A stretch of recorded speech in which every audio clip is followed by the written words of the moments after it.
everyone, and a very warm welcome to this masterclass. It is great to have everyone join us, and we hope you enjoy the session. It looks like we are ready to go, so let's get started. So this masterclass is all about the secrets of brand love, crafting brands that win hearts and minds. Before we get into the detail of today's session, I'd like to do some introductions. So hello everyone, my name is Emma Hodgkinson and I am Strategy and Channel Director at Logic and Magic, and I want to introduce our Head of Creative, Katie. Hi, as Emma said, I'm the Head of Creative at Logic and Magic. I work really closely with Emma on many projects, and I'm looking forward to discussing all things brand love today. Fantastic, thank you. And you can see here you've got the perfect balance, we should hope, of all things strategy and creative. And before we get into the detail of the session, I wanted to ask you, Katie, what is your favourite brand and why? Okay, good question, Em. I think off the top of my head, Cravendale has a soft spot for me because I just love all of their ads. They're always so quirky, really humorous, and they use character and storytelling in just such a great way. And I always have a soft spot for anything with animals in, or funny or cute characters. So top of my head, Cravendale, I'd say. How about you? Good one. Cats with thumbs, definitely a standout there for sure. My favourite brand, and we'll talk a little bit about this in terms of what people's reasons are for the reason that they love brands. My favourite brand is Coca-Cola, which I think is quite a common one, to be fair. And the reason why is actually none of the rational reasons about the product, the price or the taste. It's more about what they stand for and that emotive side. So things like, you know, joy, happiness, that's what they stand for. Their campaigns are iconic and have really embedded themselves into culture as well. And it's all about the feeling for me, and they are a great example of a brand that's really brought emotion to something. You know, it's a drink, it's not full of emotion by nature, so they've really brought that emotion into the work that they do and created a great brand because of it. So you can see both Katie and I's email address on the screen, and if you've got any questions, please do get in touch. We would love to hear from you, or you would like expert help to solve one of your big brand challenges, please do get in touch.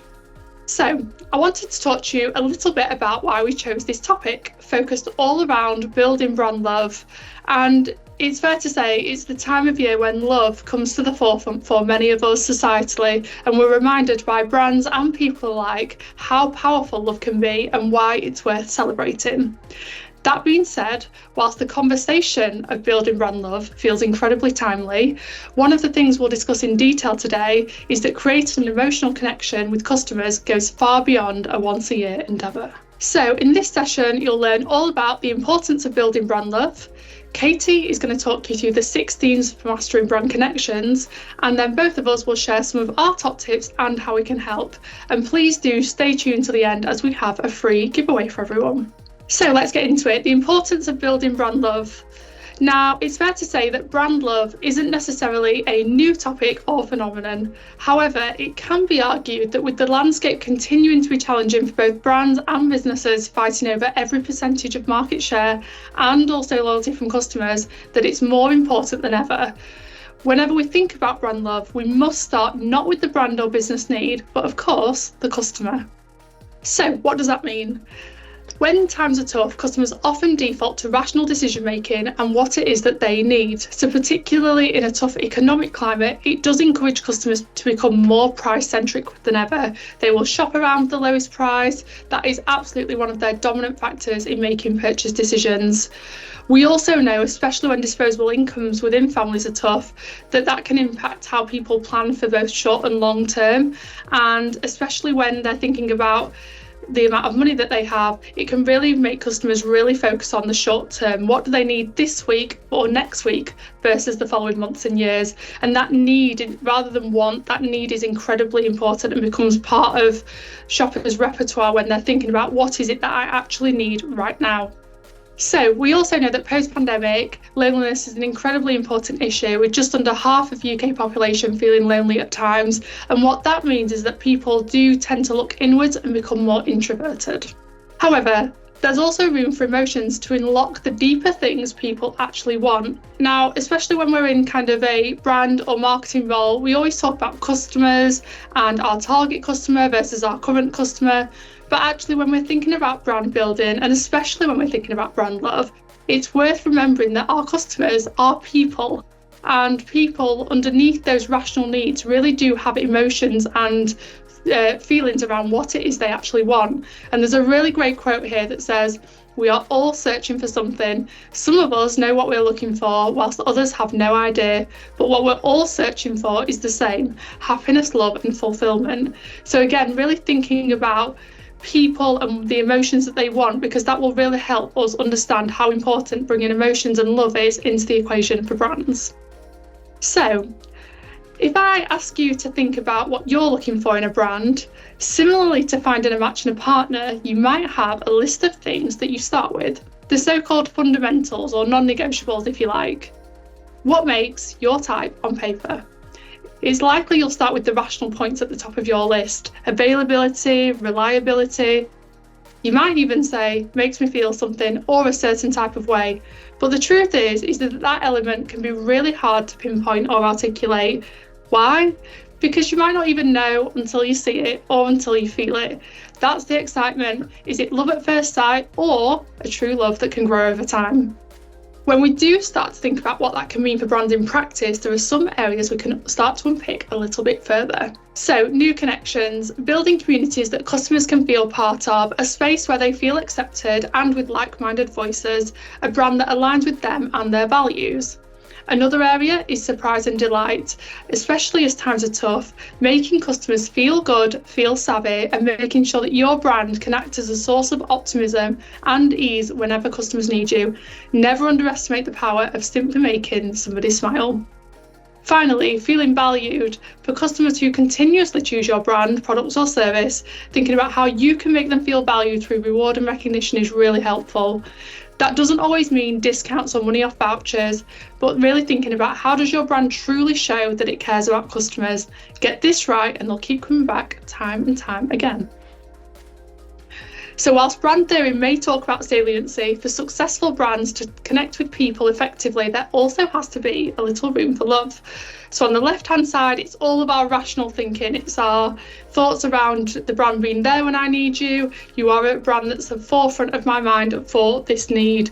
And those rational elements are absolutely key for building memorability, for building brand saliency. On the right-hand side, you've got your emotional connection. It's much deeper. You understand me, you align to my values, and you make me feel something. Now, there's a reason that there's an infinity loop on here, because saliency over time can help create an emotional connection. Think about Amazon is a really good example.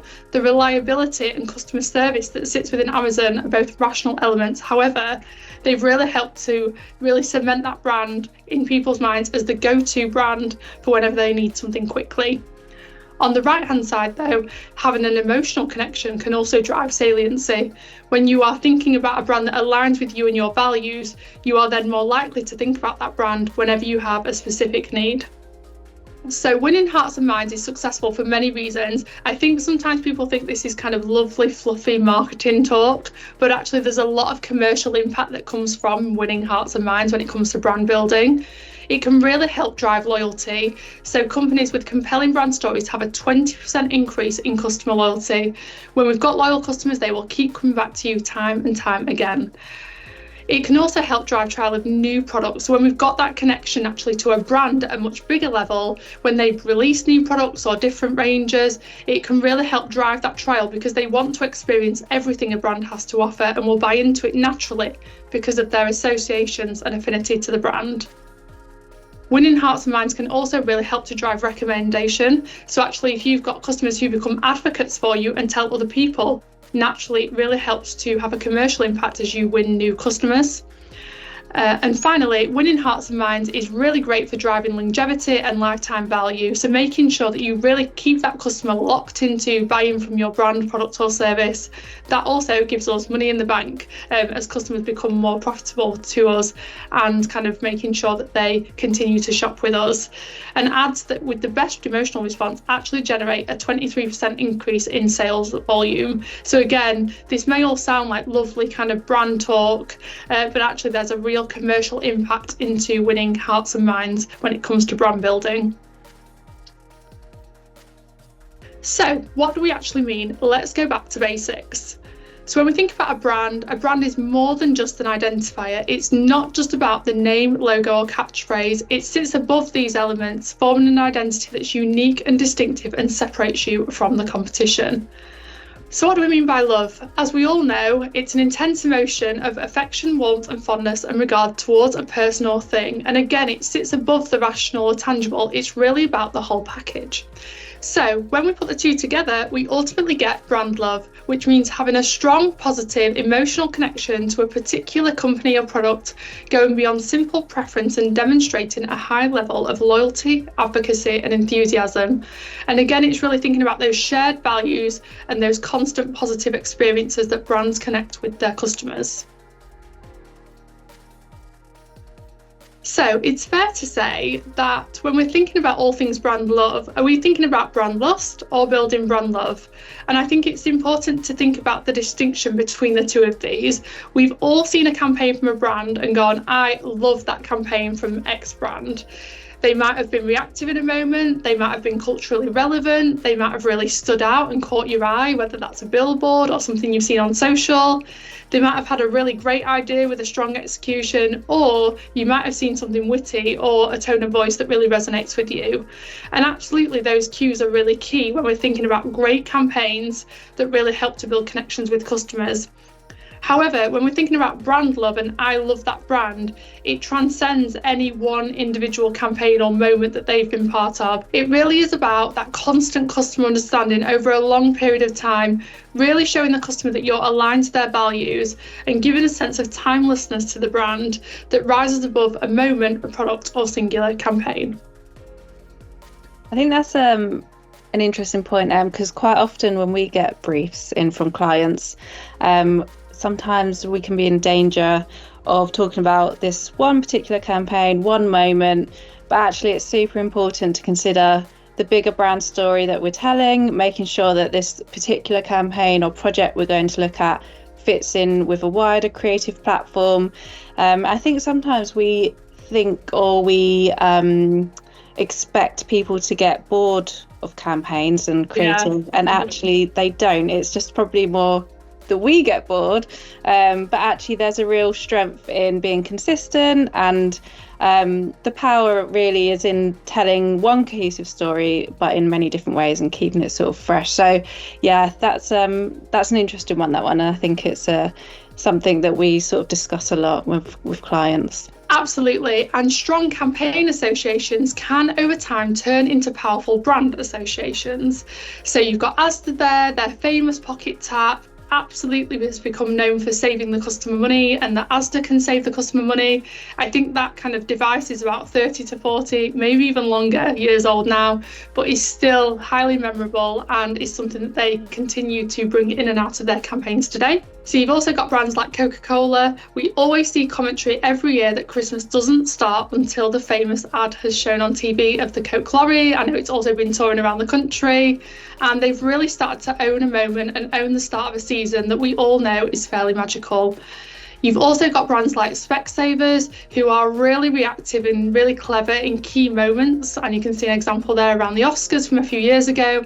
But actually their creative platform Should Have Gone to Specsavers has run for a long time now, and definitely is always that kind of key behaviour driver of Specsavers being the number one choice to brand for glasses wear. Finally, you've got brands like Aldi, who when they kind of made a big mark a few years ago in the grocery market, really came in as that underdog, that customer champion, middle aisle, surprise and delight, but actually doing their swap and save campaign and highlighting the price difference with some of the bigger players in the market really helped establish them as being on the customer side and breaking the bull book. So, what are the brands that people love? When we look at the top most loved brands from last year, you can see quite the wide variety of brands make the list. You've got brands that are newer brands, older brands, big brands with big budgets, smaller brands. You've got brands across different industries, naturally quite rational products versus maybe some that are more emotive. You can see on there's charities, so you've got Macmillan, and it's fair to say, you've got brands on there that naturally lean into the more rational elements, so brands like Amazon, but actually you've got brands on there like Cadbury who have really done a great job over the last few years in building that emotional connection with customers. And, one of the most surprising ones on there for me are brands like Evian. I don't think you can get much more rational than selling water, but actually the connection that they've created with customers means that they have really helped to build brand love. Yeah, I think also brands like WhatsApp, YouTube, these kind of platforms that I was quite surprised that they're on this list. They're quite functional brands, really, but it's obviously they're facilitating these connections and these feelings that people can have. So I was quite surprised to see those brands on here myself. Yeah, absolutely. But it's worth noting there is quite an internal challenge that most businesses can face. And, as marketers, as brand heads, we do tend to kind of really understand the customer and understand that brand building really does take time. However, we all sit in broader organisations, and actually the business focus can be more commercial led. Your peers will be in finance, they will be in sales, they will be in trading, much more short term around the fact that sales need to happen today. And they will put pressure on marketing to drive awareness, engagement, and ultimately sales as quickly as possible. The challenge that we've got with that, though, is when we only focus on now, we really do think about those rational elements. So discounting, product and price, we talk about features, not benefits, and really get into that trap of short-term planning and reactivity. And whilst that's absolutely great and can be really powerful in getting those sales in, it doesn't necessarily help to build brand love and that deeper connection. When that is our focus through marketing around building connections, we know that effective brand building requires a strategy, time, consistency, investment, and of course, patience. When we do that though, we really connect with the customer on the things that matter to them. We build communities and we build loyalty. Now, it's worth remembering that these two are not mutually exclusive. We can't really be doing kind of just one or the other. Both should form part of a multi-year marketing strategy and roadmap. Your overall strategic focus and creative platform should seek to build connection over time, but your tactics and messaging should include both rational and emotional reasons to believe. So when we think about the importance of building brand love, it's not really up for question. Winning hearts and minds is essential for a brand, no matter how big or small, old or new, niche versus mass. So how do we build brand love? And I'm going to hand over to Katie to talk you through some key themes. Thanks, Yeah, so I'm going to take you through 6 themes for building brand love. Starting with theme 1, they really get me. And this is understand your customer. It might sound obvious, but understanding your customer is super important, and understanding their whole world as well. So who they are, what they value, what they need, also what their challenges are, what their sort of challenges they're facing, what they're celebrating.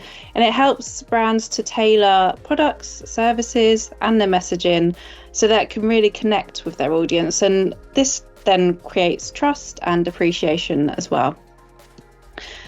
A brand that does this really successfully is KFC. They've understood in recent years that they have a younger audience, and they're really great at using humour and this sort of self-aware tone to connect with that audience. The KFC apology with their supply issues back in 2018 could have been and was really a really negative sort of crisis moment for them.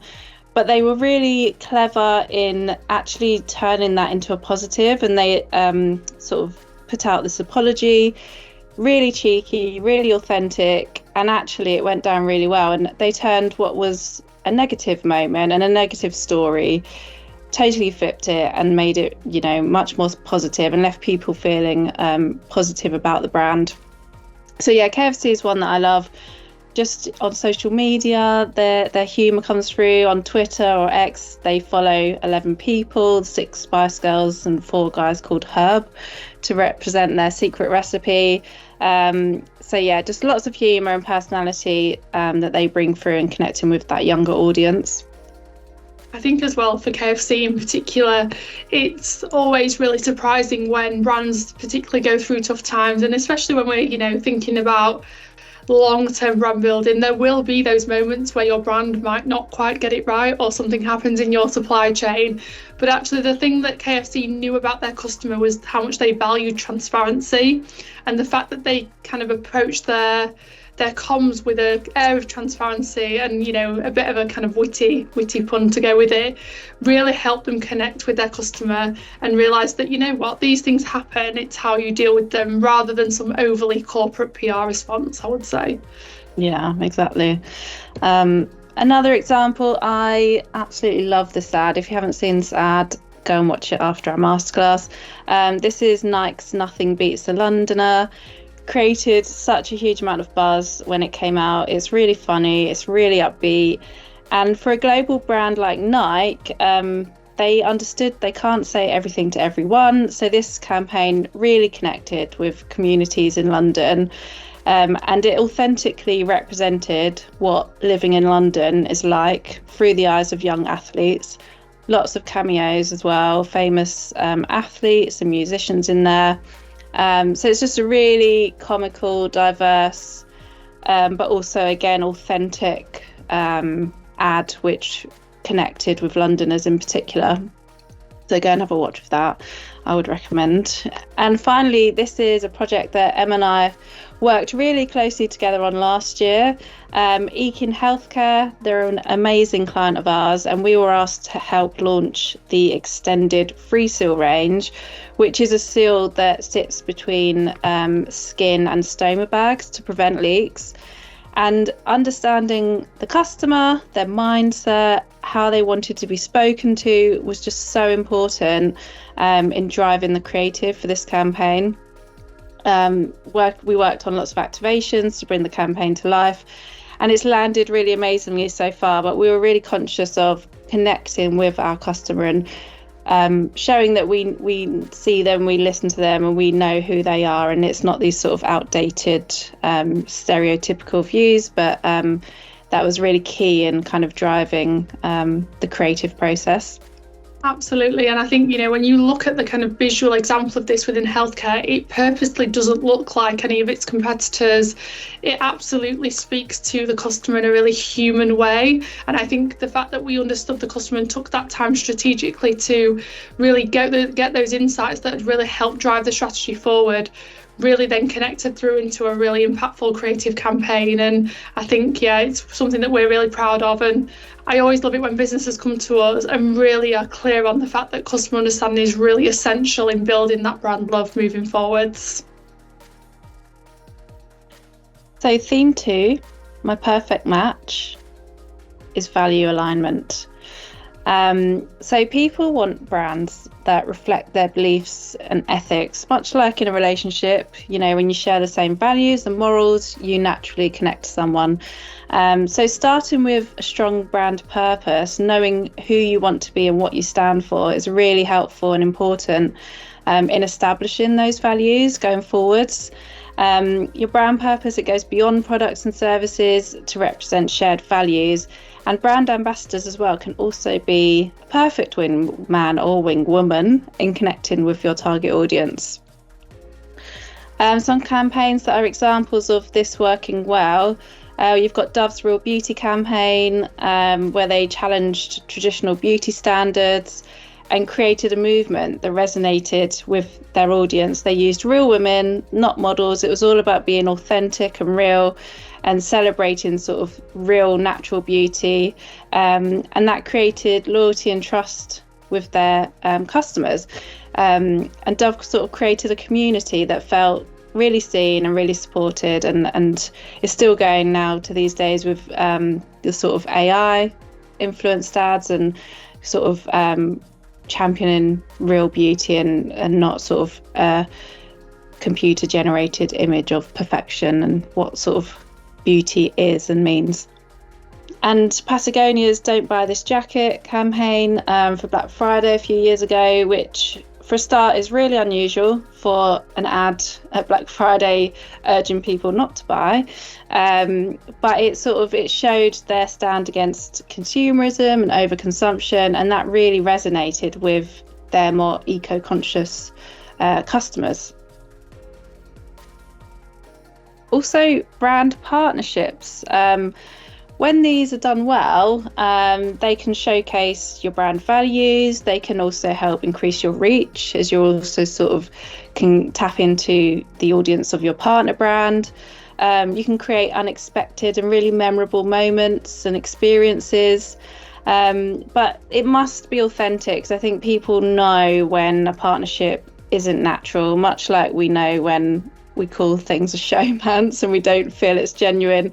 I think when brand partnerships feel forced, audiences can sense that. So when it's sort of authentic and the values actually do align, it can be a really great way of sort of enhancing both brands. So some examples I'm just going to whiz through.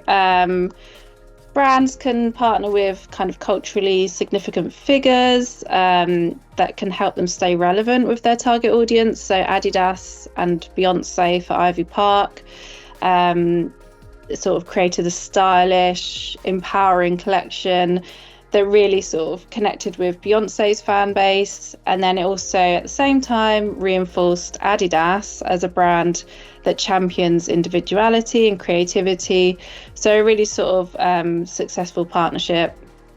Another one is Louis Vuitton collab with Japanese artist Yayoi Kusama. They've actually done 2 collabs, because that's how successful the first one was, and they created highly sought after items. But high fashion merging and collaborating with contemporary art. Lots of excitement and buzz. The second collab, I think it was last year, it was more recent. I remember seeing a lot of the sort of activations from that. They had some really nice digital out of home, they had social media, these store installations and like takeovers that you can see of the artist's polka dot style. So another sort of hugely successful collab, and bringing different kind of creative areas together as well.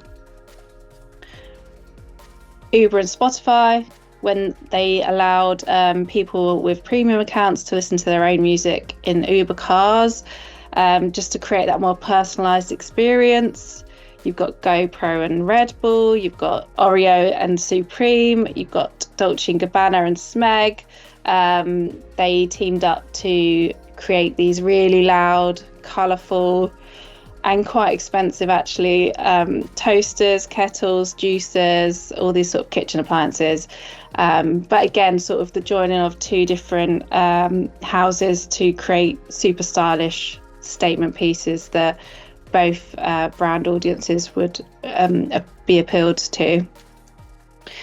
So moving on to theme 3, they've got A Way with Words. This is probably my favourite theme. Shouldn't have a favourite, but the power of storytelling. Why is storytelling so important? Well, essentially, great stories evoke emotion, and when we feel something, that creates a much longer lasting impression. People aren't just buying products, they're buying feelings, they're buying experiences. It's actually about connecting with people. As Emma was saying earlier, it's not just about selling. That's more of a short term, more of a short-sighted goal, really. You've got to transcend the transactional, you've got to connect.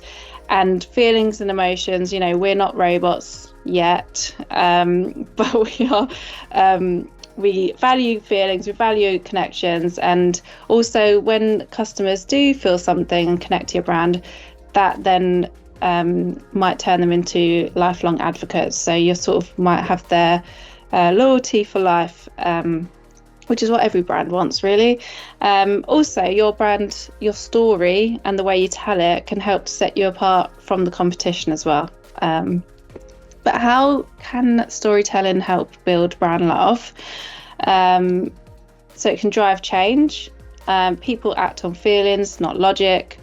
This girl can such a great campaign for Sport England, tackling gender disparities in sports. And it helped drive change by challenging stereotypes, normalising real women in sport, and creating a movement that really empowered women to get active without fear of judgment. So such a great campaign for This Girl Can, and that sort of had some iterations going forwards.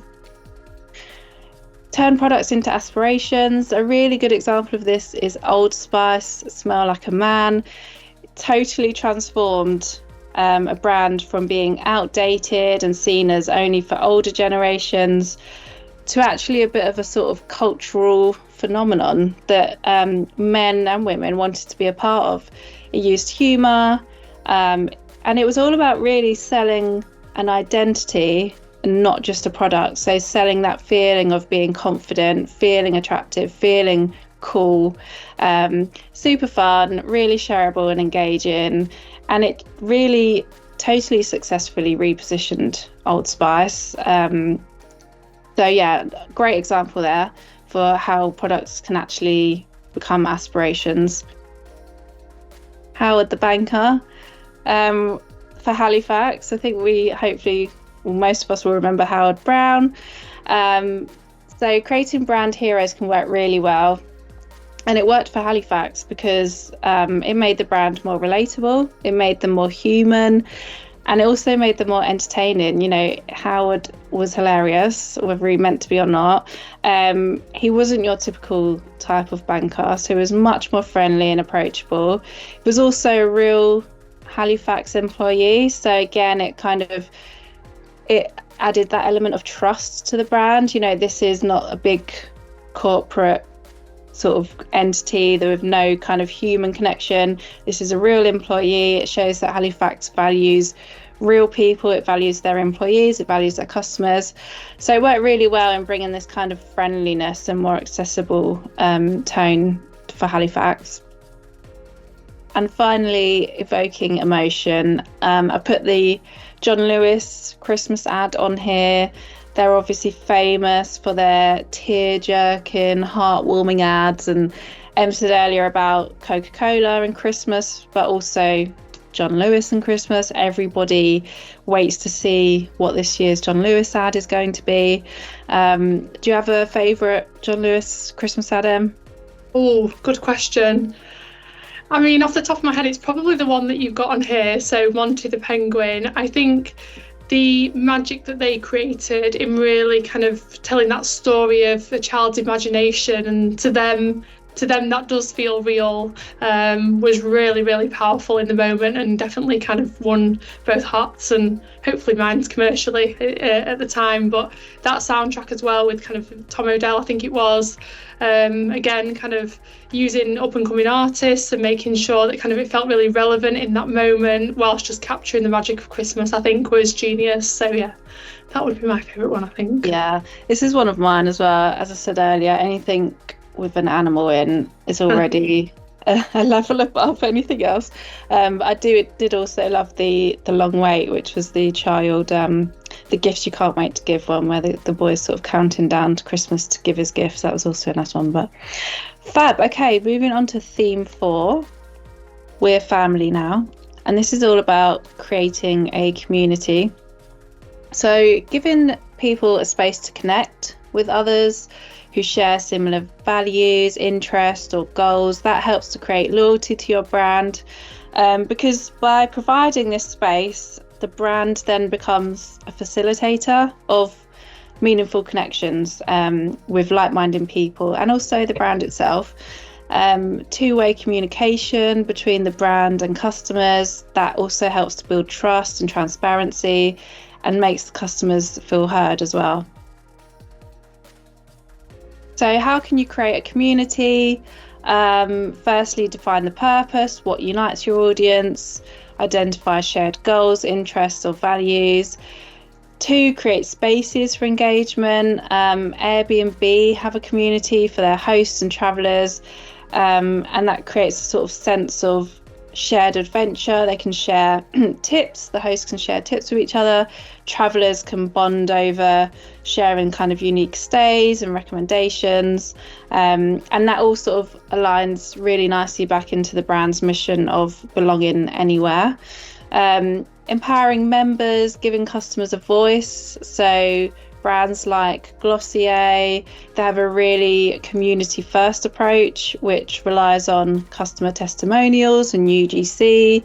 And we know customer testimonials are really valued by people. And that's transformed customers into advocates for the brand. Lego is another one to mention. They invite people to contribute ideas for products. So it feels a bit more like a co-created space, and helps people get really involved with the brand. Finally, be present, actively participate in the community, not just as a brand, but also as a peer. Celebrate with your customers' wins and also sharing their challenges as well. And I've put some other logos on here as well of some other example brands which create really great communities. Theme 5, they make me feel special, and this is personalised. So tailoring experiences, products, comms to your audience can help them to feel valued and understood. So for example, when you go onto Netflix and the recommendation algorithm has recommended what shows and films you might like next using your customer viewing data, that makes your experience of Netflix much more personal, and sort of, is a positive connection with the brand. Creating shareable content that strengthens customers' attachment to the brand as well. Spotify is just the best example of this. Spotify Wrapped is at the end of every year getting your yearly roundup of who and what you've been listening to, and then sharing that with friends and seeing your friends. I love it when you can always tell when someone's a parent because they have 4 very respectable artists, and the 5th one is like Peppa Pig, so that always makes me laugh. And they blame it on the kids. And also being convenient, so saving customers time where you can. So things like remembering past orders, things like that, is really helpful, and again makes that experience more personal. This is a campaign for Gorillas, which was based on all the weird and wonderful truths that Gorillas knew about Londoners after 1 year from launching in London. So they'd done 8 million deliveries in the year, and then they took all that data and then sort of looked at how they could creatively play that back to their customers. And it sort of ended up in this kind of edgy, quite vibrant campaign, a little bit sort of double entendre with the words, and this kind of art direction of stitching different images together to create kind of new scenes and humour. And that was sort of, I really like this campaign in a creative way of playing back. And I think we're all interested in what other people are buying, and we were a bit nosy like that. So this is, again, like Spotify Wrapped, another example of how a campaign can do that really nicely. Sainsbury's did something very similar, albeit less edgy, but yeah, a really nice campaign that I liked. Theme 6, they're always on my mind, and this is be memorable. When customers remember your brand in a positive way, they're much more likely to return, recommend, remain loyal. You can also own a moment or a product or a category in the mind of the consumer. So things like John Lewis and Christmas, Coke and Christmas. You can also sort of obtain that association in the customer's mind after time. Okay, so how can brands be unforgettable? Firstly, with distinctive brand assets. Having an unforgettable brand identity will help customers recall you. So brands can own a colour, they can own a font. Even when removing the logo, people can still know who the brand is talking to them. So things like Cadbury's and purple, McDonald's and the golden arches, Heinz and turquoise. And when brands get to this point where they've got such distinctive assets, they can have a lot of fun with it. And it's quite a trend in out-of-home advertising right now. So we've got the new Kellogg's out-of-home here, the OG cropping in on the logo. Tesco have been changing out their logo for alternative words or food imagery. And Heinz have removed their logo from the latest out-of-home. And you just know it's them because obviously you've got the same sort of shaping, and then it's just sort of with ketchup and tomato soup and things like that. So yeah, once you get to that point, you can have a lot of fun and sort of let customers make that connection for you. Secondly, unique tone of voice really helps to define your brand and establish its personality. The way a brand speaks can set it apart from other brands. It can improve recognition. It can also create consistency across your comms as well. So I've popped Surreal on here, which I think you're a fan of them.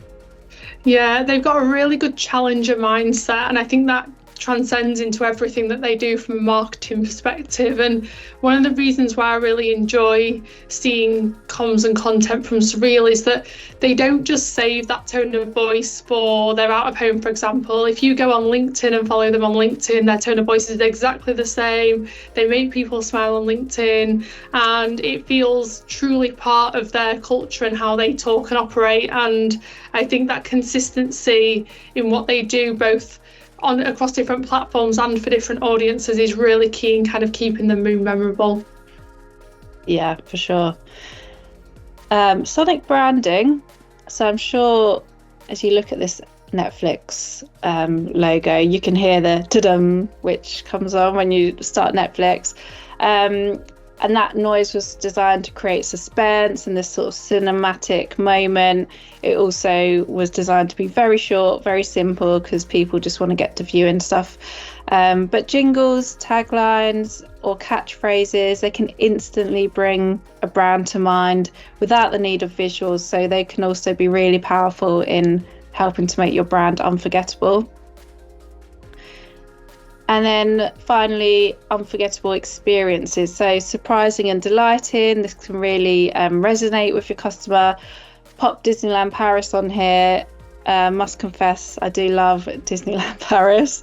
But it's this total immersion into a magical world, all the way from music to staff to the rides. It's all designed to create joy and nostalgia.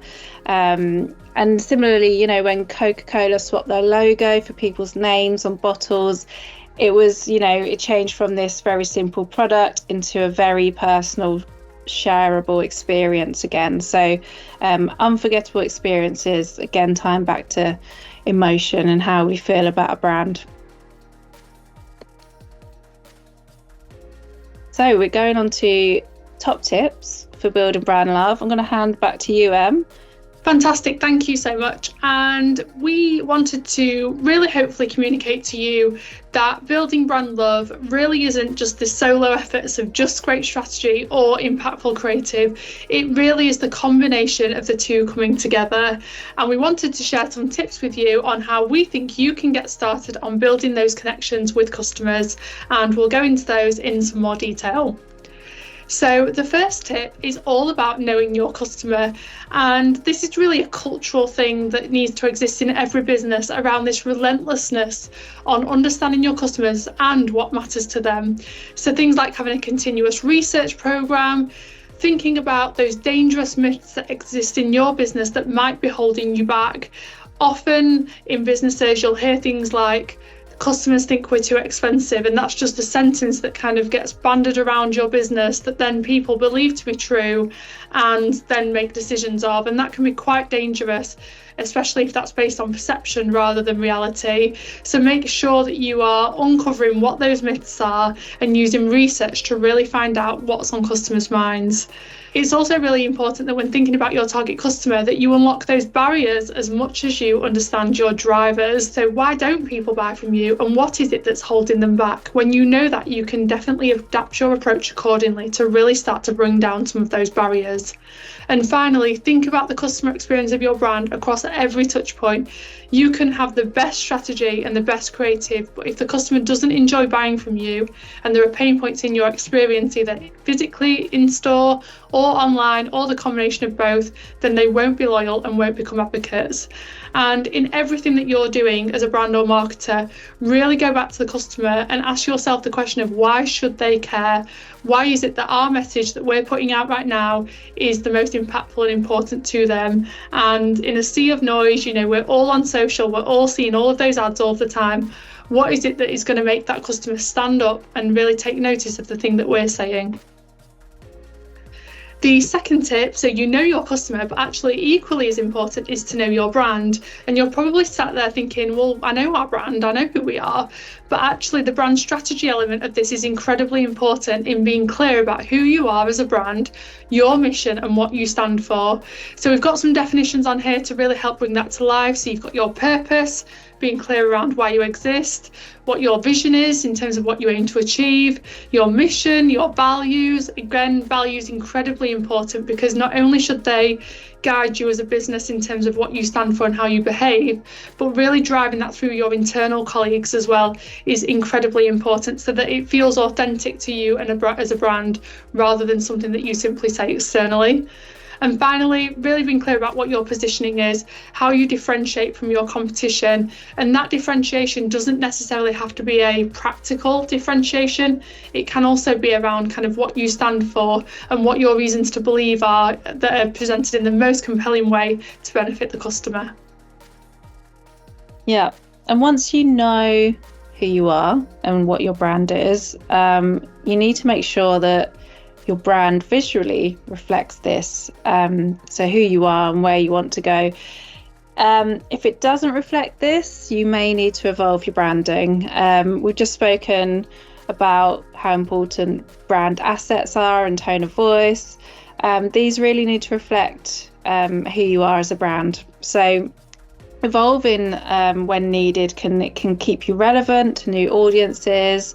It provides consistency as well. Sometimes a brand isn't consistently communicating across various channels and is showing up differently, and that totally destroys any trust with customers. And yeah, many other reasons. You can appeal to a younger audience if you're sort of more of an older brand and you need to appeal to a newer, younger generation. It can reflect how the brand's growing and evolving. It can also help to strengthen brand perception, etc. If you stand still, you do risk becoming outdated or irrelevant. Even, really large brands can evolve, and it might not be a total overhaul that's needed. Most of the time it isn't, but just subtly making sure that you're still in tune with your audience and how they want to be spoken to and how you want to show up as a brand is super important. Great, so you really understand who your brand is, and visually you are set up for success in terms of what your brand visually looks like versus your direction of travel. But actually that direction of travel is equally important in itself, and consistency is the key way in which you will achieve your objectives. So what do I mean by that? Well, when we're thinking about consistency, really being clear around what your marketing strategy is and then your roadmap that sits underneath this.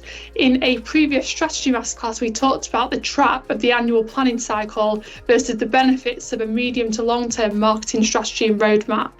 At the top, you've got your clearly defined marketing strategy that stakeholders around the business are bought into and aligned with the direction of. Underneath that, you've got your investment required along that time frame that really helps you be clear about where that budget sits in order for you to execute the activity in the way that you need to. Underneath that then sits your marketing roadmap, and that's where all of your activity will span across that time frame. And in here, this example is a 3-year time frame. Your marketing objectives will be phased, and everything you do ladders up to those marketing objectives.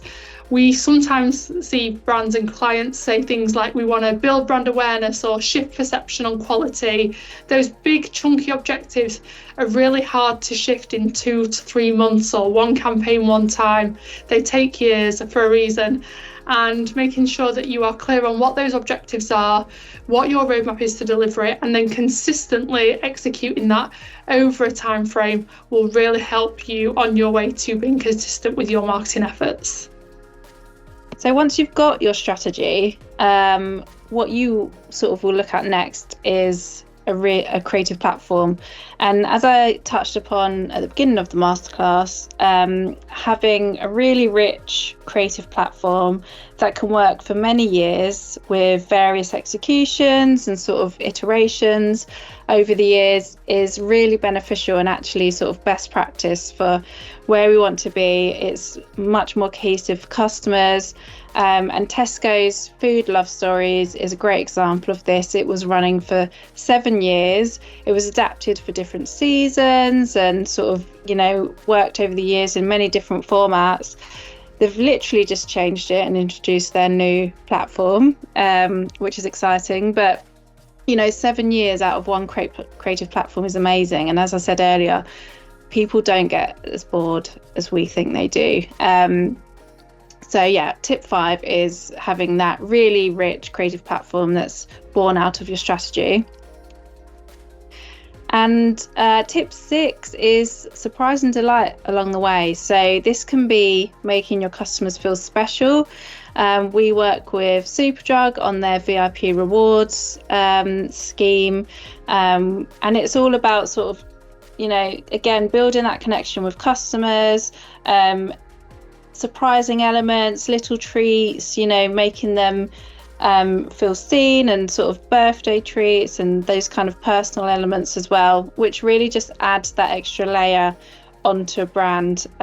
It's way past functional, and it helps to build that love for your brand. So yeah, I've loved working on VIP rewards. We've worked for this for a few years now, and it's sort of, I really wanted to land that with impact with Superdrug customers and give back to the customers from Superdrug.